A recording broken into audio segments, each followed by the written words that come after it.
my channel, and if this is your first time here, welcome. California has a love affair with automobiles, and I think that's shared around the world. So what better way to celebrate Valentine's than coming to the Petersen Automotive Museum. They have a lot of exhibits here, but the one that I am most interested in is the James Bond 007. Now these aren't just the replicas of the cars, these are the actual cars that they used in the movie. So I'm super excited to see it. Let's head inside. The museum is located at the corner of Wilshire and Fairfax in the Miracle Mile district. It's across the street from the Academy Museum of Motion Pictures, LACMA, Los Angeles County Museum of Art, and the La Brea Tar Pits, and it's a few blocks from the original farmers market on Fairfax. When you get your ticket, they recommend that you come up here to the third floor to start the tour and then work your way down, and it's easy to see why. This starts with the history of the automobile. Love is a many splendored thing indeed, particularly when it comes to Southern California and cars. Here's some interesting trivia. The Natural History Museum had been collecting cars since the 1920s, but they had no place to display them. Robert Petersen, who founded Hot Rod and Motor Trend magazines, thought that the former Orbach's department store location would be a great place for the autos to be displayed, and convinced the Natural History Museum board to purchase the property. He donated $15 million to help get the museum off the ground, and they named it in his honor.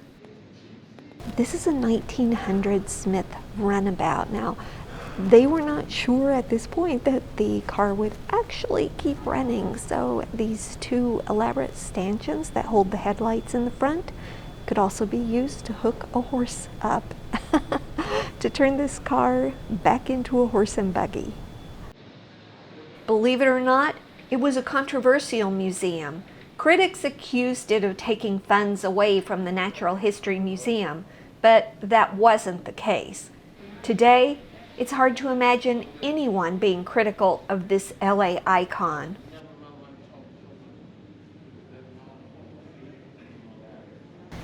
This is one of my favorite exhibits. It gives a timeline of the automobile and its history from 1890s to 1990s here in Los Angeles. If you're familiar with cars, this one needs no introduction. It's a Shelby Cobra. If you're ever in Las Vegas, go to the Carroll Shelby Museum and be sure to take a tour with a docent. Our docent actually knew Carroll Shelby, so we got some great personal stories. But back to the Petersen. These three cars are Di Tomaso's. This one is the 1967 Vallelunga, one of only 53 made. This is the 1965 Shelby Di Tomaso, a collaboration between Alejandro Di Tomaso and Carroll Shelby. This was the only one ever built. And this is the 1969 Mangusta, Italian for mongoose.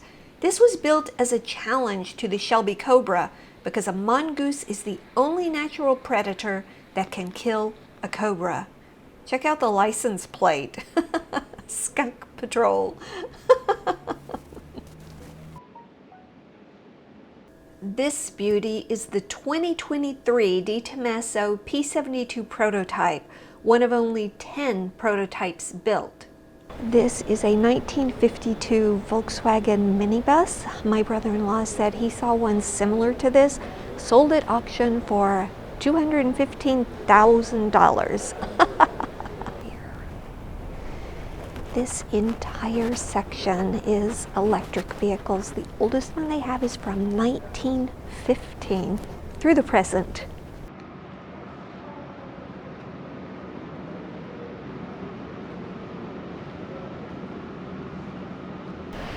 This is the Formula One exhibit. It's all quiet now, but they will start a film in a few minutes that shows these cars as they were actually racing. It is pretty cool.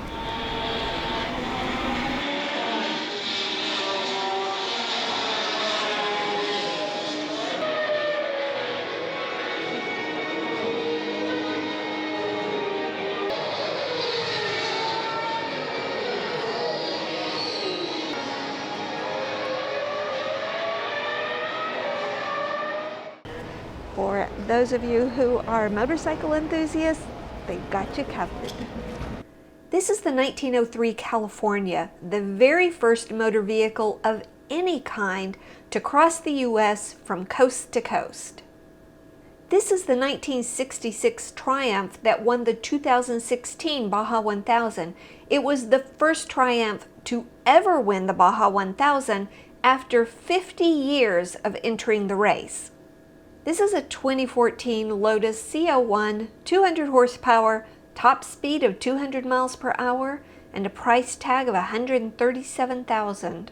This is a 2021 Aston Martin AMB 001, the first motorcycle badged as an Aston Martin, has 100 horsepower and a price tag of $110,000. And speaking of Aston Martins, this is the exhibit I've been dying to see.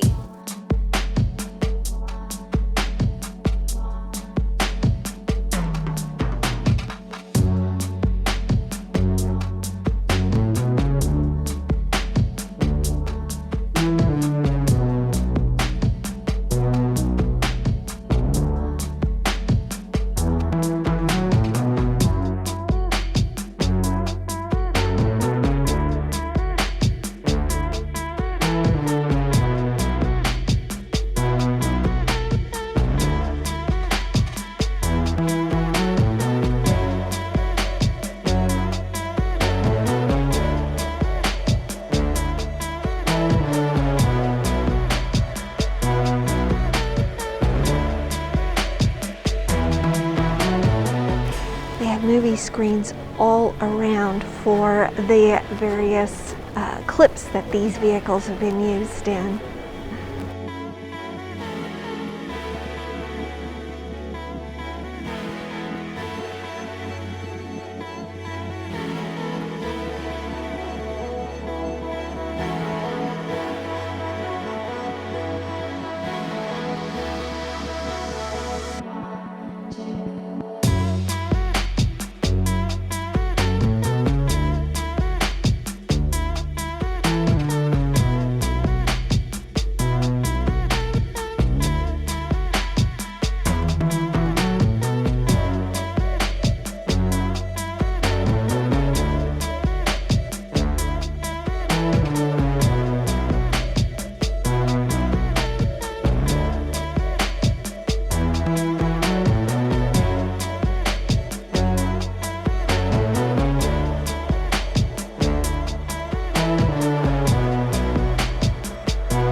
They don't have just the cool cars here. They also have the ones that have been beaten up.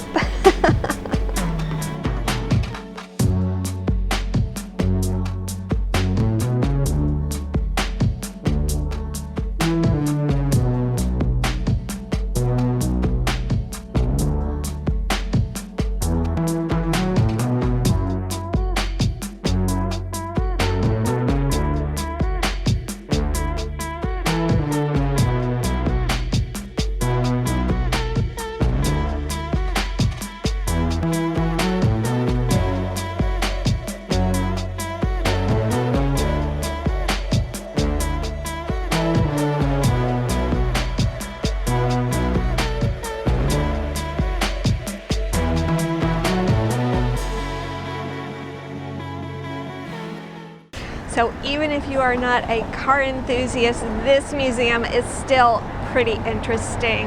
I hope this helps you find your adventure. Thank you for watching.